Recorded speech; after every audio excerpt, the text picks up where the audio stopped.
Am I in Nottingham still? Yes, I must be.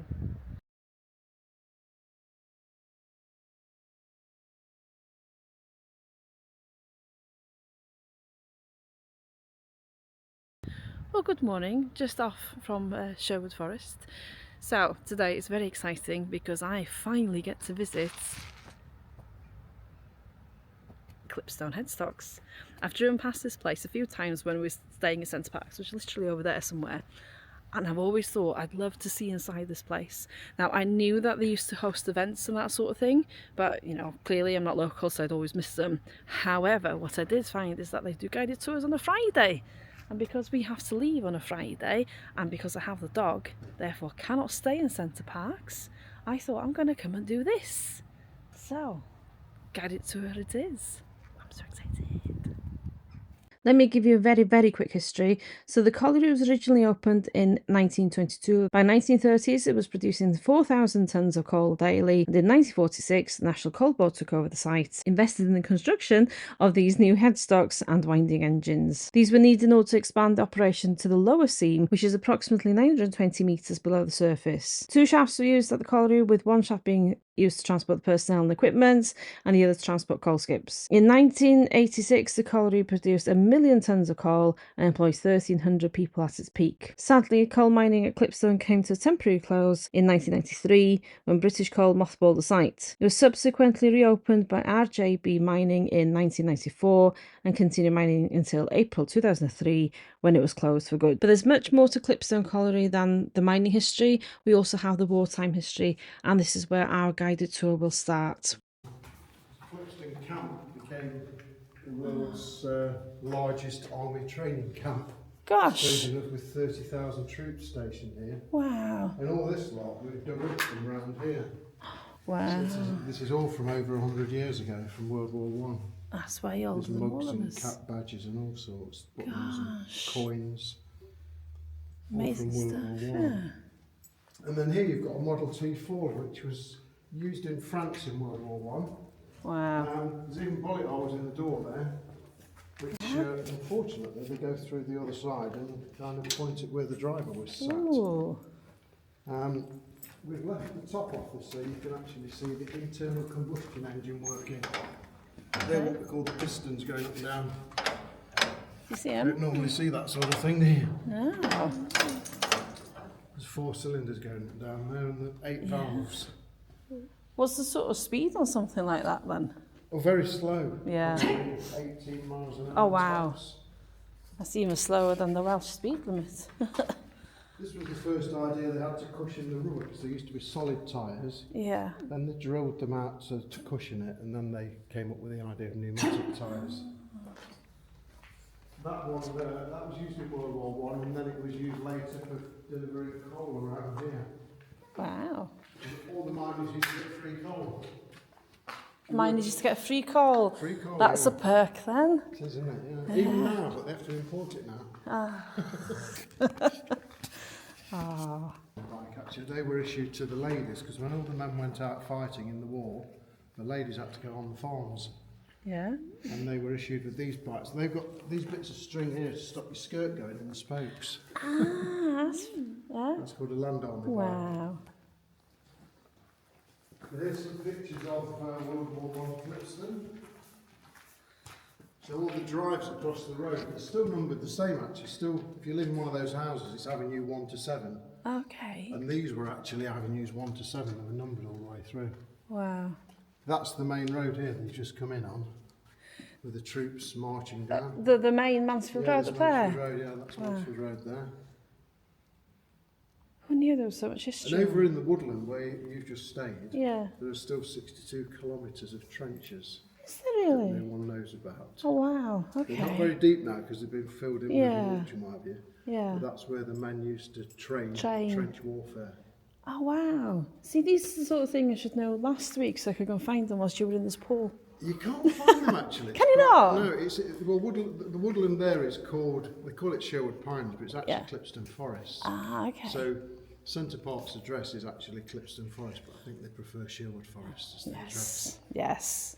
It's the Robin Hood reference, you see. There's another couple of interesting things. Is that the first tarmac road in the world was laid in Nottingham. Wow. And they used aggregate and tar from here. Ah. So that's why I've got that steamroller there. I like that. This is here because the circular saw was invented in Mansfield, just up the road. This one's pedal powered, so that if there was a power cut in the war, if they ran out of oil, which they did, then they could still cut wood using pedal power. So it'd be a two-man job. Wow. Interestingly, just up the road, Eakering, it's only about 2 miles away. Yeah. That was the first inland oil well in Britain. Okay. And they pulled out 60,000 tonnes of oil. So there's oil underneath us now. Oh, and wow. coal. Okay. Still, plenty of coal still down there, but we're stopping there. So this is Nottinghamshire during World War II now, as we progress a bit through the periods. Oh, sorry. Look at the Morris trucks.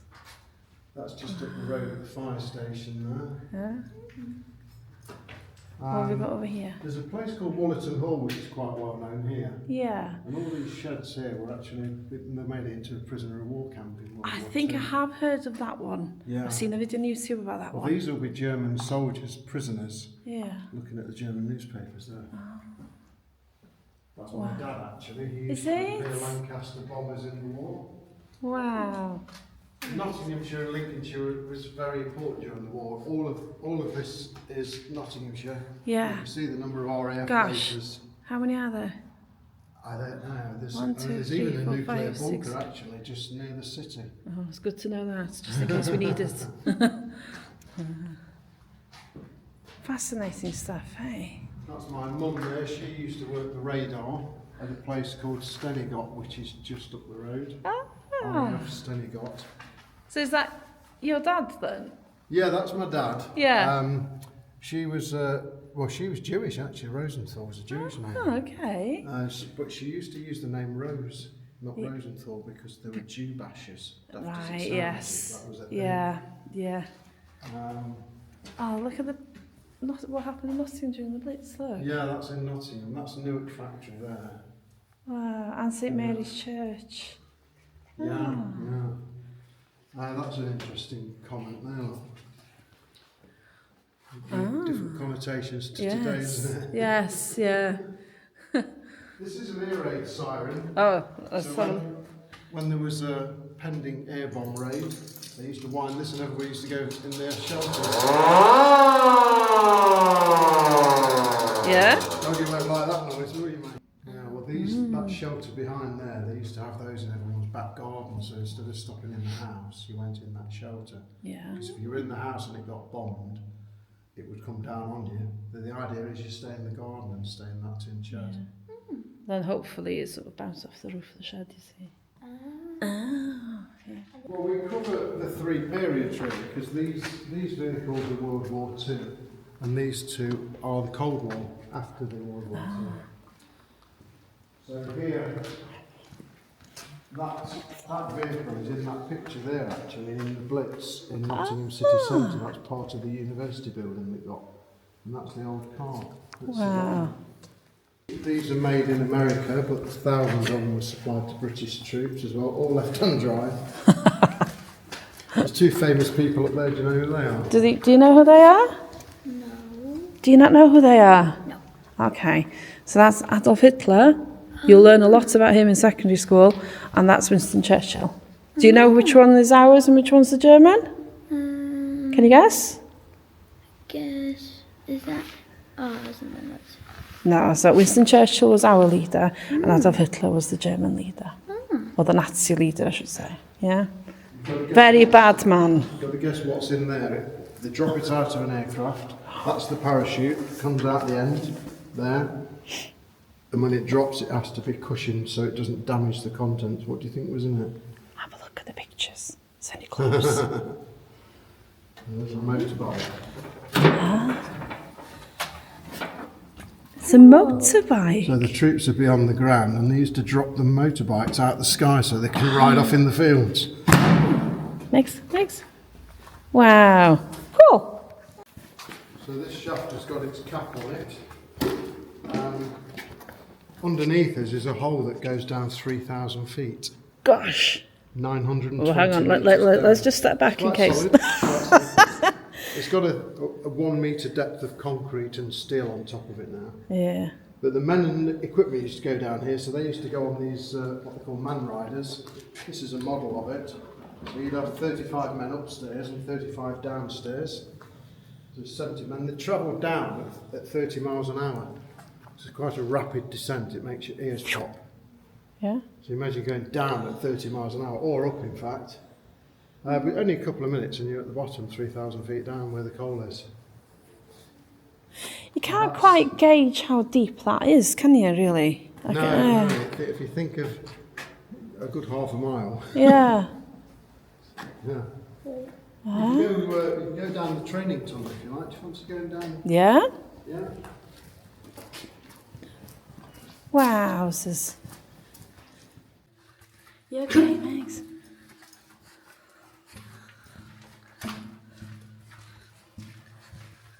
Did you make it to the other side? So can you imagine you used to work in something like this? Huh? Oh, it's even shorter down here. Do you know? Oh, I have to go down even lower now. Come on, Megs. This way. Can you make it? Did you make it? Sorry, just waiting for Megs. Oh, have we made it? Cool. Oh, I like the wagon. Eh?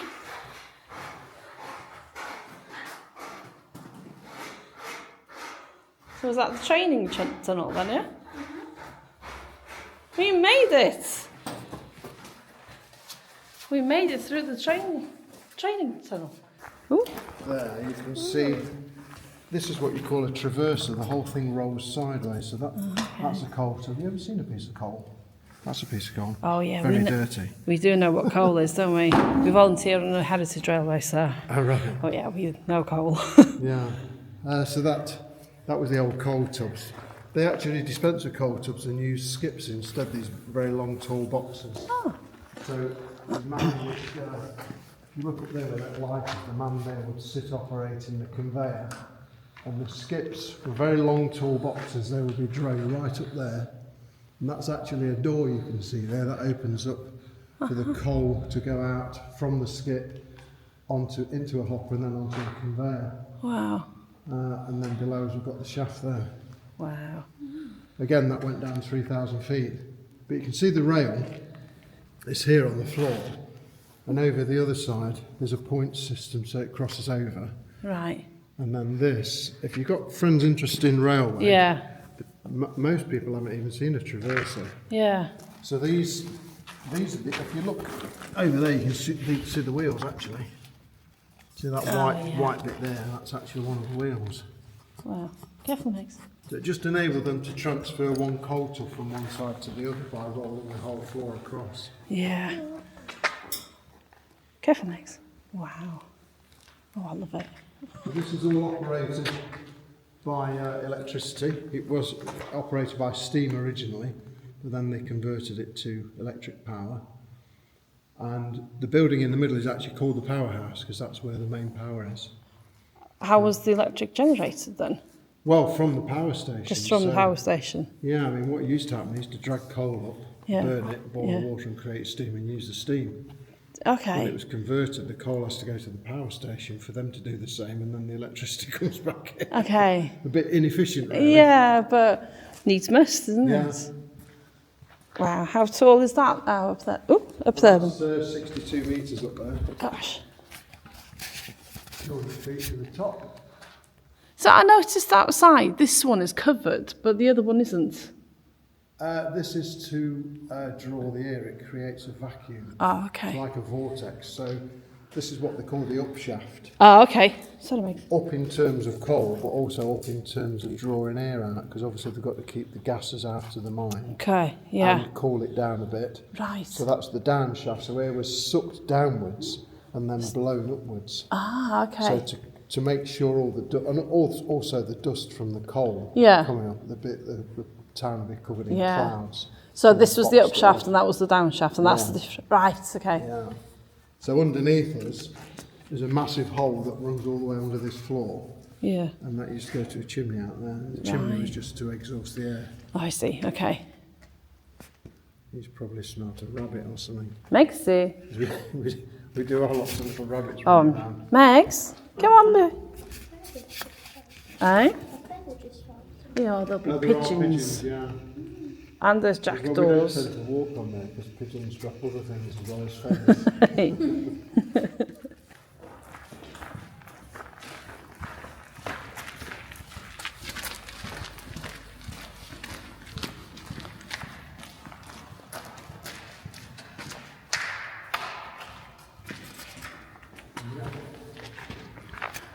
Hang on then.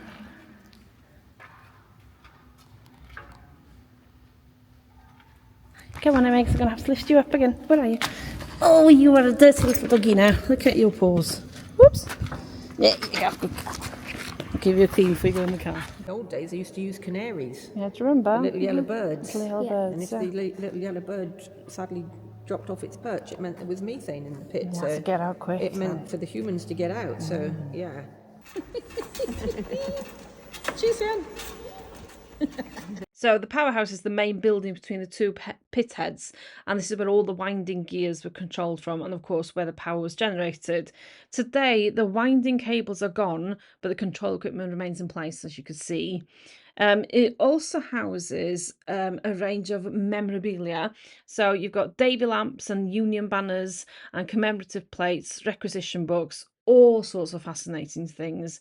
There were so many plates. I only took a photo of like the whole collection and the two Clipstone ones. But they had tons of boxes to go through, she said. And yeah, I bet you there's some fascinating finds to be had in those boxes. Also, one thing to note, it is a dog-friendly place. You might have to lift them because there's a few steps. But little Meg's made a friend. Look at my beautiful girl. Now, this statue is actually really cool. So it's a memorial to the miners here at Clipstone Headstocks. The sculpture is by artist Phil Neal and was made from scrap items found around the former colliery site. And if you take a look at the video, you'll see all the intricate little bits and bobs that's been used to create this. And it's just simply fantastic, to be honest. And such a great way to commemorate all those that worked here. I love this sort of stuff. It's absolutely fantastic. Love it. So I had a very pleasant morning at Clipstone Headstock, behind me there, and on the way out I just met the little miner. I say little, I met the miner on the way out, and he's been made of items found at the colliery behind me. So what is amazing is, if you see all this greenery around, this used to be colliery buildings, and this is all that remains. I love it.